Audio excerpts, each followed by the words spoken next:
buộc đi luôn đấy.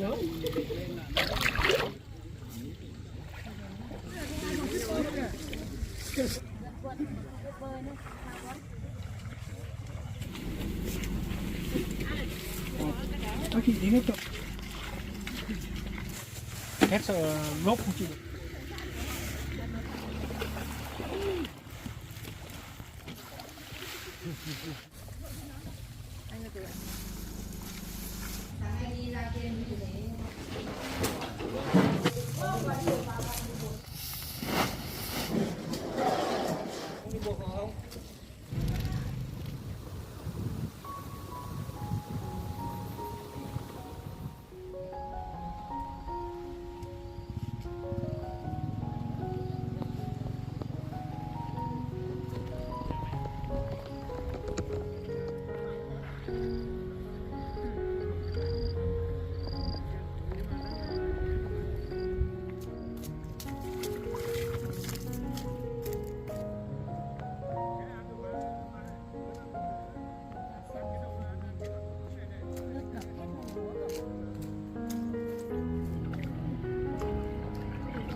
bán của yêu hoa nó hai cái bánh những cái bánh của yêu nó Bắc Ninh là không phải nói hết 3/6 mà các bạn là mình có cũng bán là trường cũng bán không. xấu đâu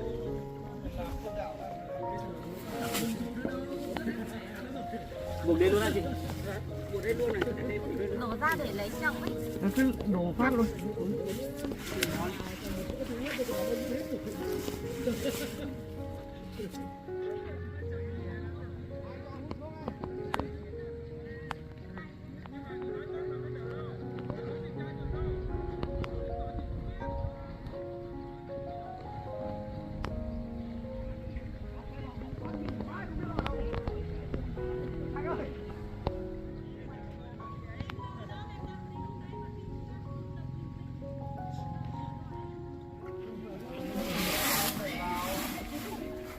Mà xôi đâu, mới xôi vào nó.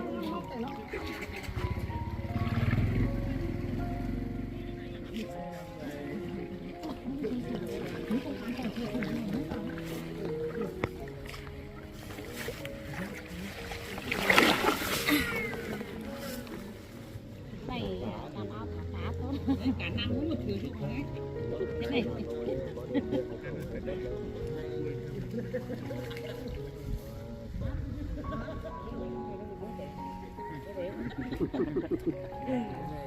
Nó cũng kinh tế, cái kinh tế mà. Đổ đất ra một tí rồi. Tôi 5 kg chuyển đổi đấy.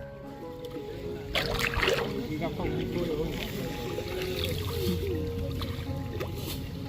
Hai ông mới vào cầu thôi, nên là về hai ông không đủ, hai ông mới lại đi. Rồi chị cho mình cái phòng này. Các hồi thì đến từ 1-2 giờ đấy, 3-4 giờ sáng. Cho mình giỏi thì đến 12 giờ là gần.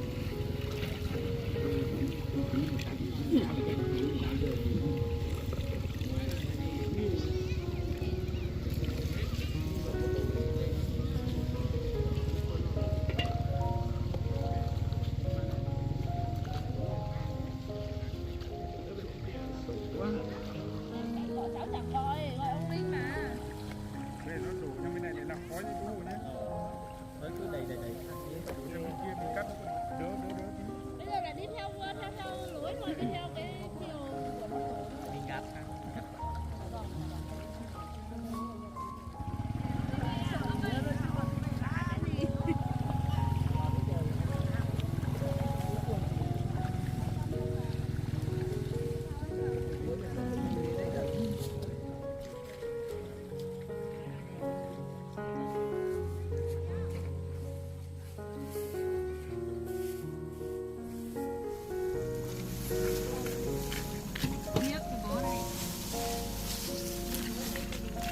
Rồi hết rồi.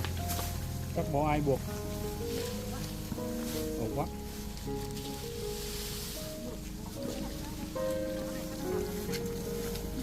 Nhiều bác rồi. Cái này cũng đẹp mà. Bác chị tí nữa cầm cái làn lên nhé. Lên trên kia này không có. Trên kia cũng có mà. Có này là đẹp lắm này.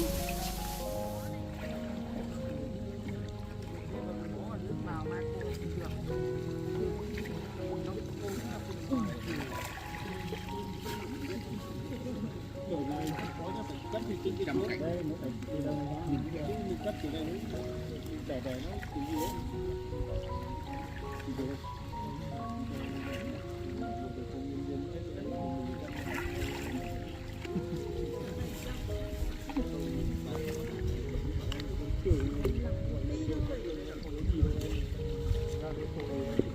Cho em lên hình ảnh phát.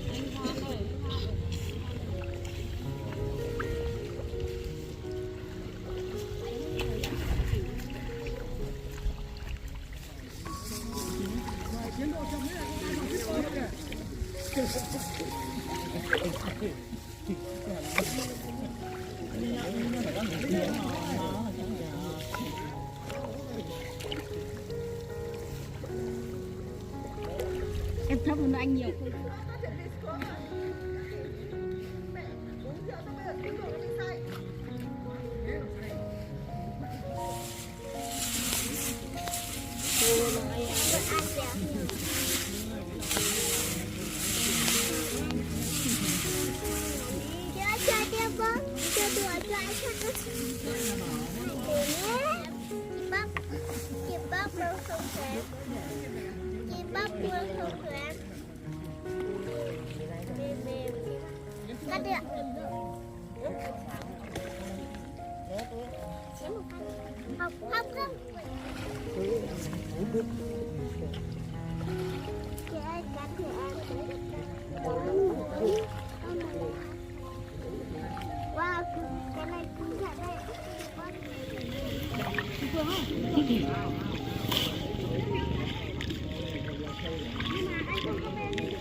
tay chứ.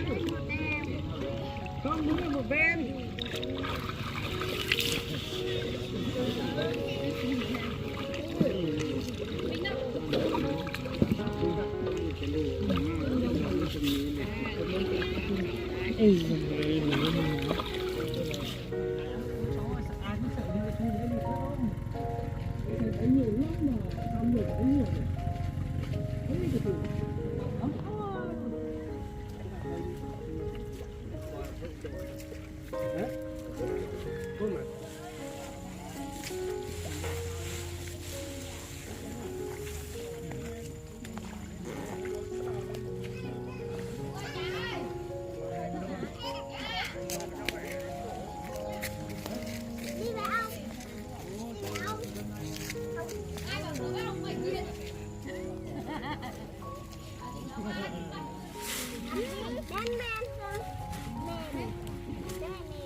Sao bảo mày phải cười nhiều vào nó mới vui. Cả vườn trái cười.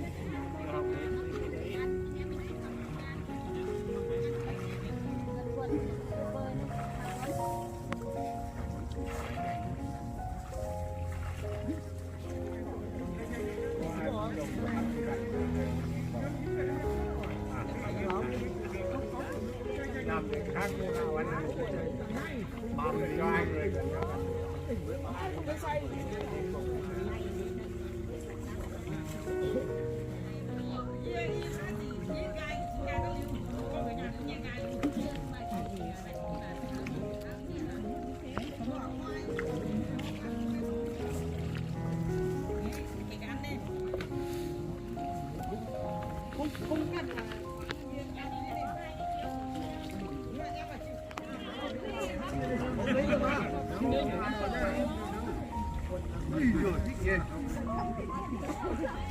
Đấy, cẩn thận nhá. cẩn thận nhá. Máy mặc quần nó không bơi được đâu đấy. Là một mụ thứ hai là chìm luôn đấy. Hiếu ơi, Hiếu, phải để ý nhá, nếu mà anh cáo chìm vào sông mới luôn nhá. Máy không bơi được đâu.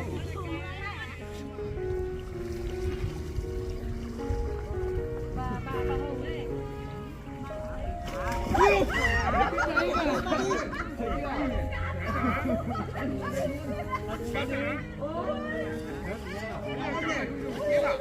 Quay vào. Ê, phim đấy mình cầm luôn.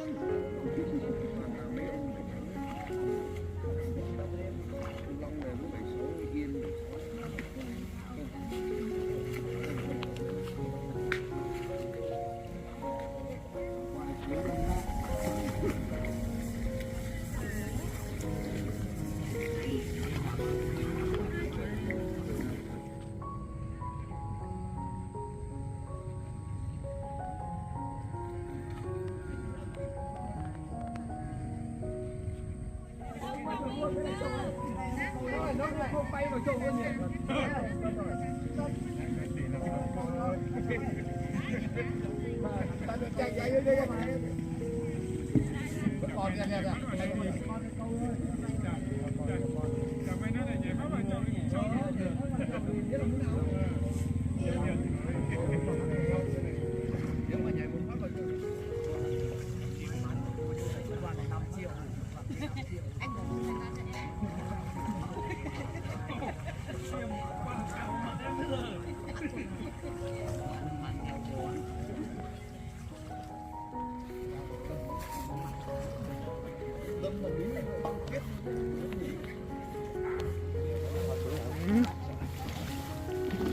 Thật rồi.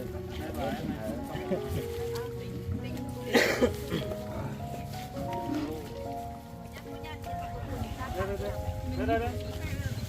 Anh không đi à? Chắc không nhớ. Chơi, chưa để cuối mà. Anh mình không dùng nữa. Đi về đi làm của nhà thì Tại thì bông hoa đấy.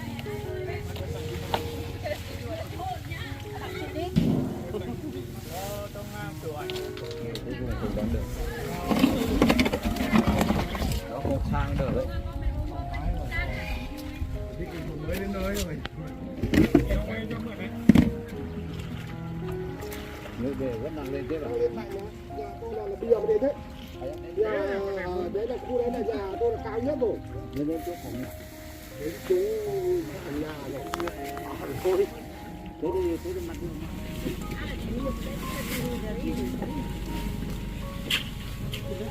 Hai ba a đây rồi cái này tôn bước qua đấy, bước qua. Liêm quá đấy, nhìn là nhìn. Không, liêm của em ở trong ở trên xe. Liêm quá đấy. Liêm của em. Chị tí nó cầm cái làm đấy nhá. Đây cái kia là không có.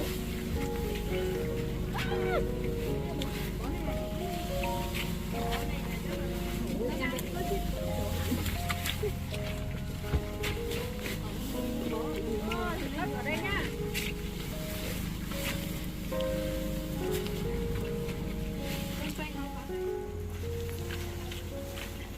Liêm thì bó này. Rồi hết rồi. Các món ai buộc. Buộc quá.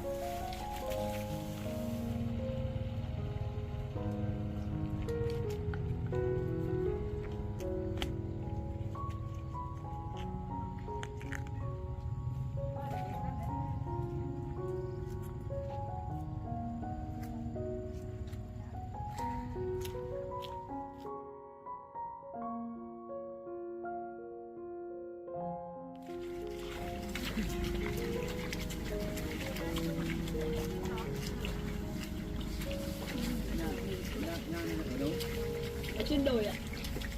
Nhà Trong kia. Đây là như là bay bay nó dốc xuống dốc. Trên kia. Nhưng mà kêu lên nữa. được. Nhà ở đây đường này. Bê tông này, con cửa nhà này cửa. Nó rất là đấy. Nhưng vẫn tiếc là chủ tịch của em hôm nay không mặc áo xanh.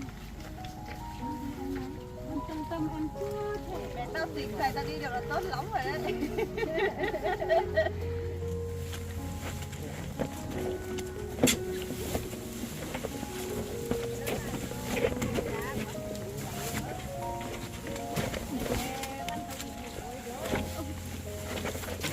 Nhiều lắm như thế là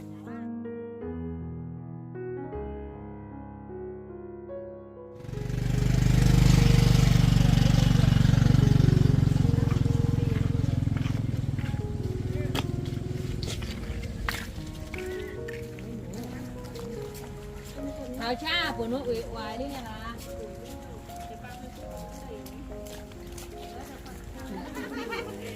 Đây hang rồi. Ngao ơi.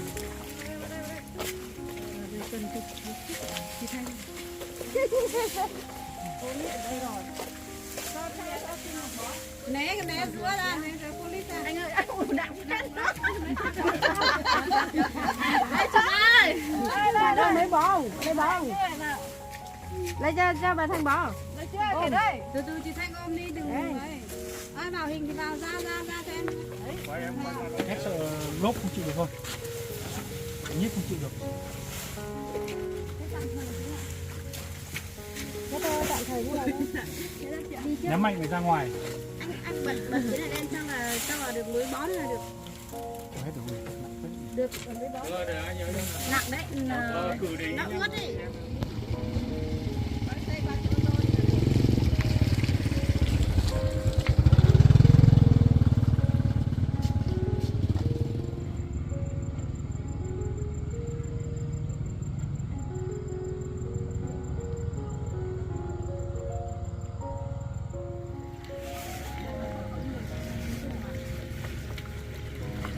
Vừa con bước trên cái miếng.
ก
ินบ้าไม่เต้นนะก็ว่ะ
trước thì mình đón Hạnh Sam, đến giờ là đón Hạnh Sam rồi. Các anh ơi, em về trước nha. Mai lại đến nha. Vâng. Mình bó nốt bó này xong mình đi về trước thì mình đón Hạnh Sam, đến giờ là đón Hạnh Sam rồi. Các anh ơi, em về trước nha. Mai lại đến nha. Vâng.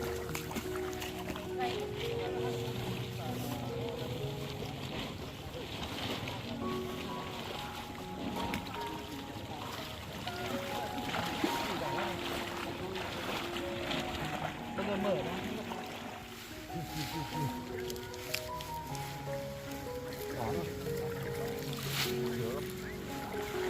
Không, cái này nó nặng đấy. Bây giờ lấy cái bà kia làm được. Bà kia bà nhưng mà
gà thì chắc cũng trên thì tầm 20 con, lợn thì trên một con là hơn tạ.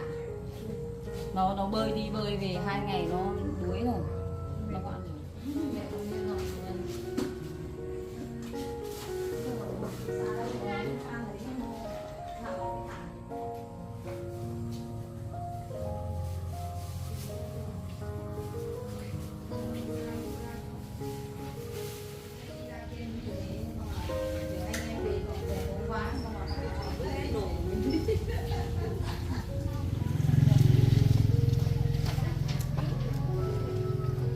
Alo, tí nữa để lọc thôi, cái lọc lên thì còn nhục lắm rồi.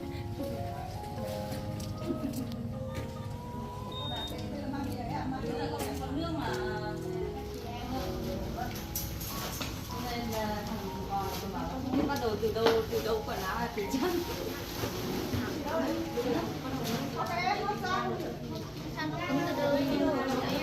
Nó nở quá. Củ men rồi đấy.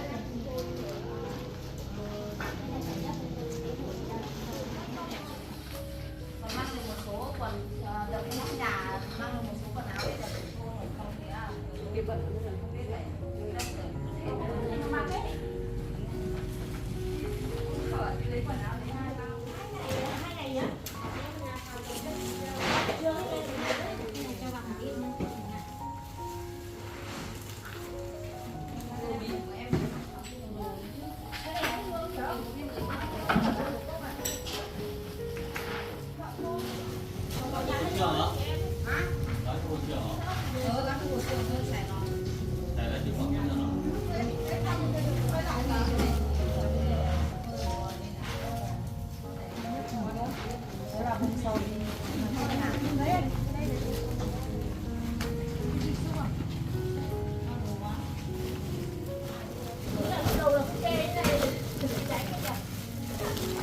Nhưng mà nó còn 2 lên rồi nó chua lắm, không được đâu.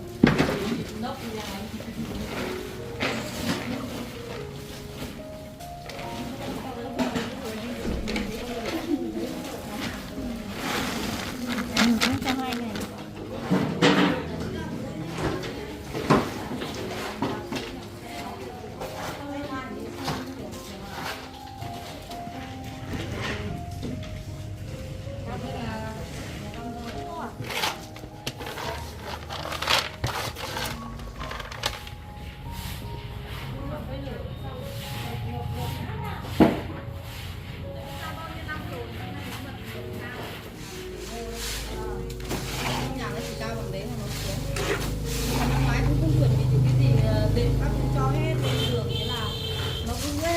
Nó cả chân ga kiểu chăn các kiểu là mình cứ tưởng nó không lên như mấy năm trước thì toàn lên nước nhà người ta quần áo đúng mẹ đi làm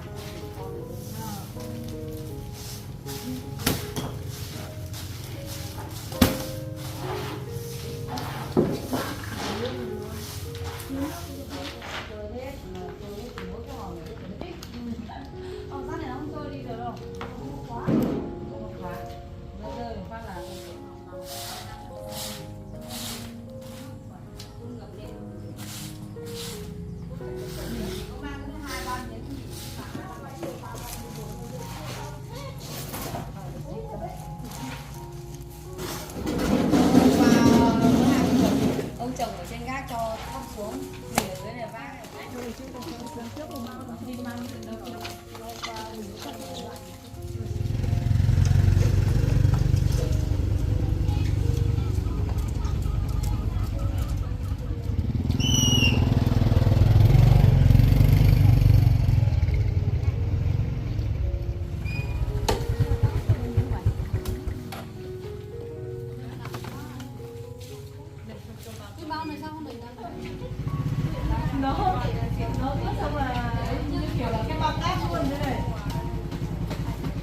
bác sĩ của các cát.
Bây giờ không có chỗ phơi thì đấy cũng không giải quyết được rồi. Phải mang đi đổ ra cũng được nữa.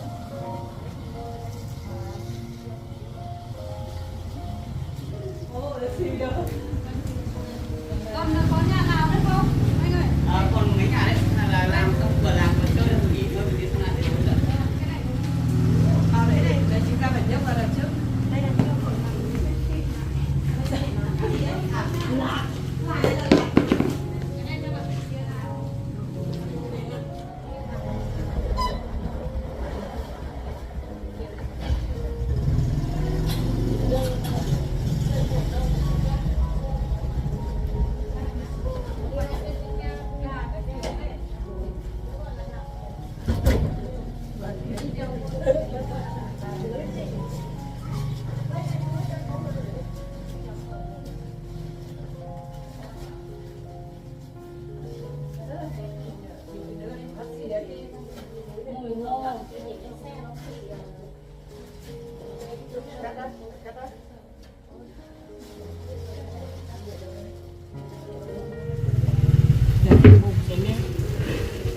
Chị ơi, về là có một bồn.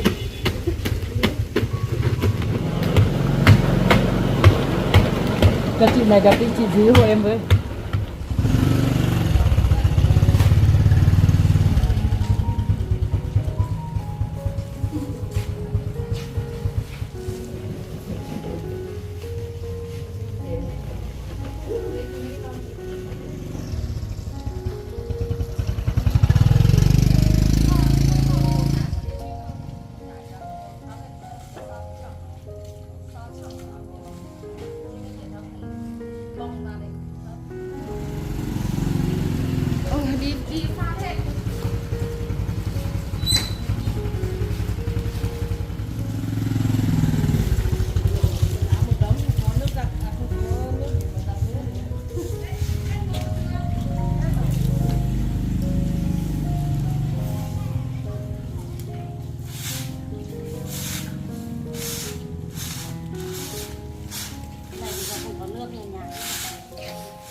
này làm mãi được hạt ngô để lại những ngày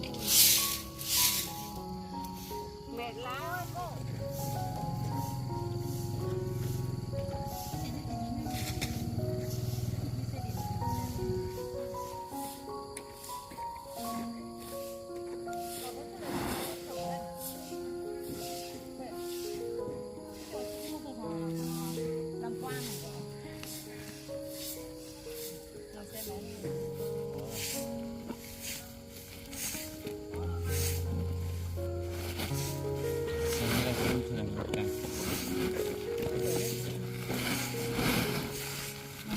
Đầu lưng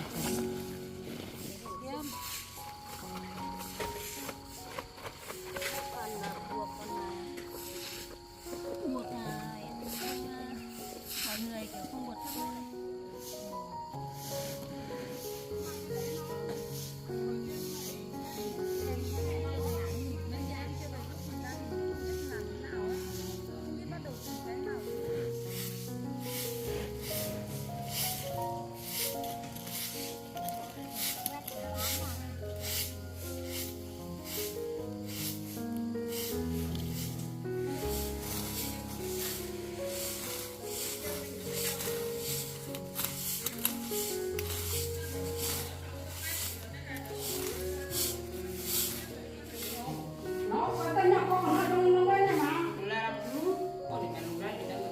Chả biết làm thế nào, phơi đến mấy ngày mới phơi xong rồi, không còn nắng gì. Năm nay thì lại còn phơi ký nữa chứ, cả ngô cả lúa. À, đi hỏi xem nhà bố Thương đấy. Nhà bố Thương kia, nó cũng làm nền mới rồi mà. Chả biết nhà nó có ai mà. Cái này sẽ chăn kia ở loạn chân. Đổ xong rồi cháu đi nhặt khác này. Cảm ơn chủ em nhé.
Mẹ liều ăn này nó cẩu được không? Từ để lấy tải đã.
cầm gì đây dây á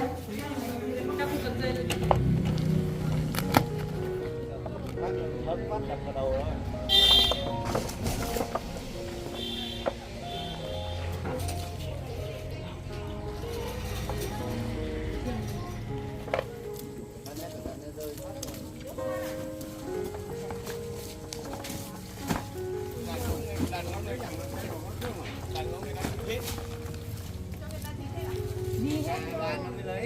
Móc 2 cái vào con.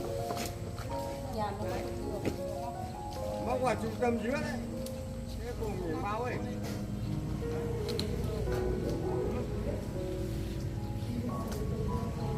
Đột má cho được mấy 20 tải nữa. Đột má thì mấy tải đi từ từ. Cái đấy mai thôi sâu luôn.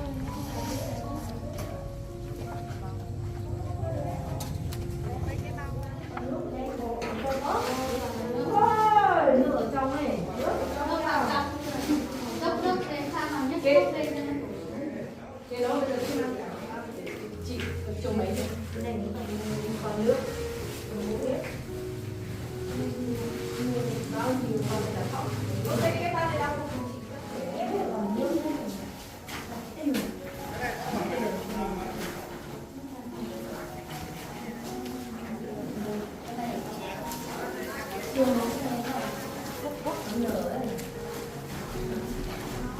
Đúng là đơ một cái gì không không gì đó.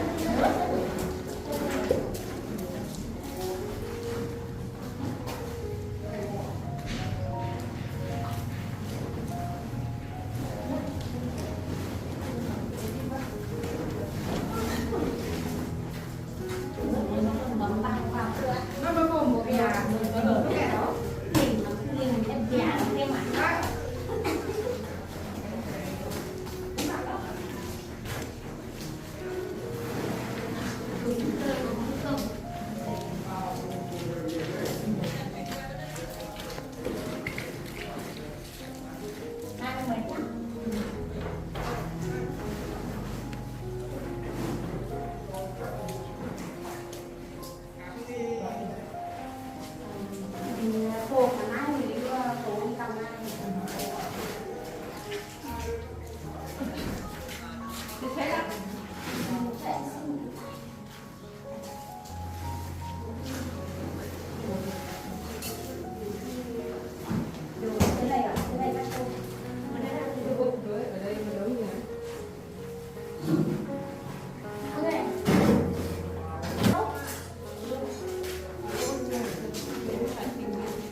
Mày quay đâu?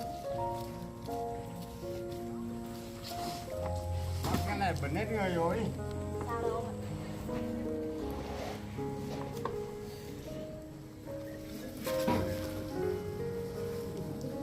Hai người kia không cười. Cái này mình còn chưa nhìn cái làm như này bây giờ đấy.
Nó tắt được không bác? Nó tất được, nó tất lên trên máy. Rồi có bạn này trời mưa là mình lấy bạn xe phát là kiểu này nữa. Xong ở bên trong bản mông trong kia nữa.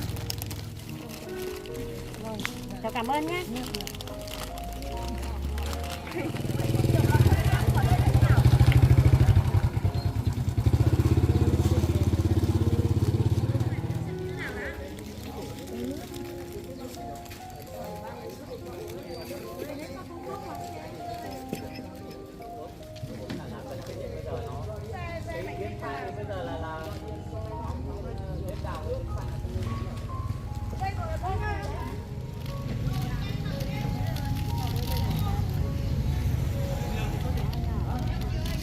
Mưa cái mùi nữa.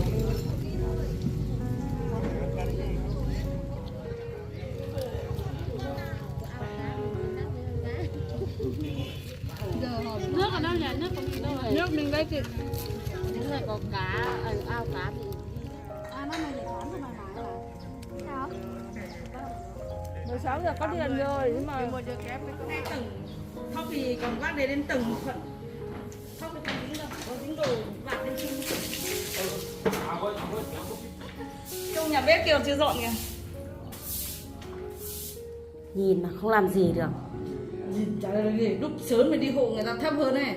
Mà Đi hộ người ta xong rồi mình đến vào nước rồi thì ông còn sắp đến bậc kia rồi, ông mới về. vâng.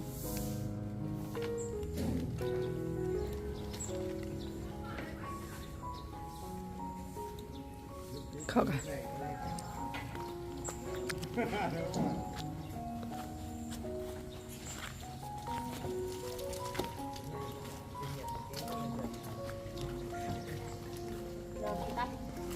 Hả?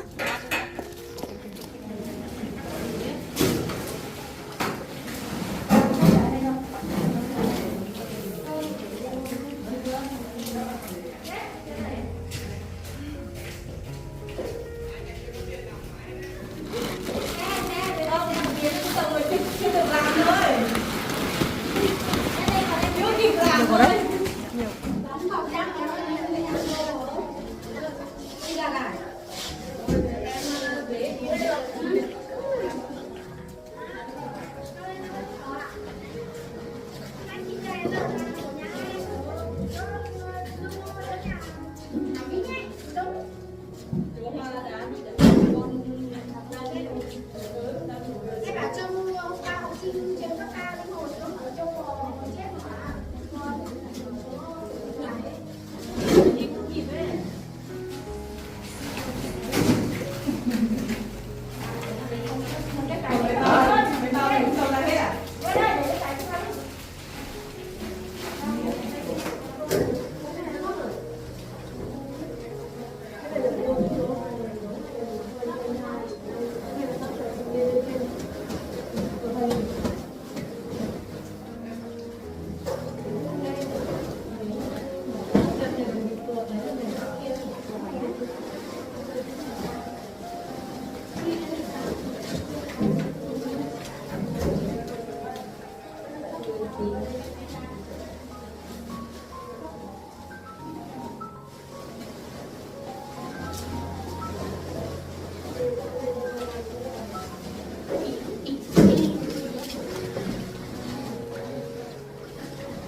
Nhà này mua này, bảo cần mua ấy.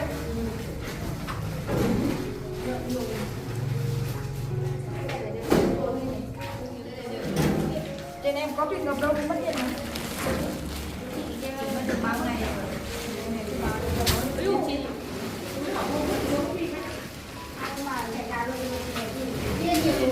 Chạy gà lên chưa? Thì ngồi xong rồi để ngồi xong thì chết.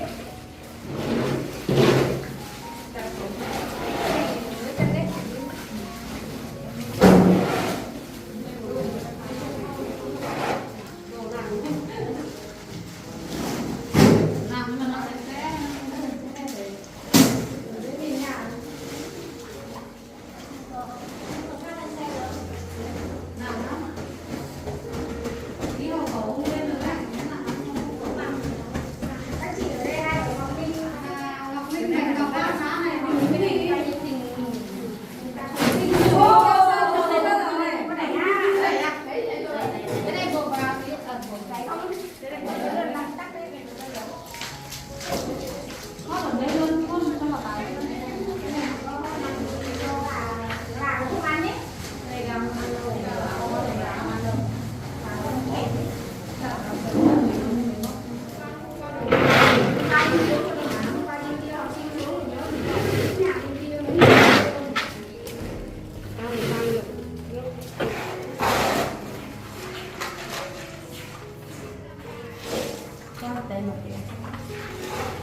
Hey,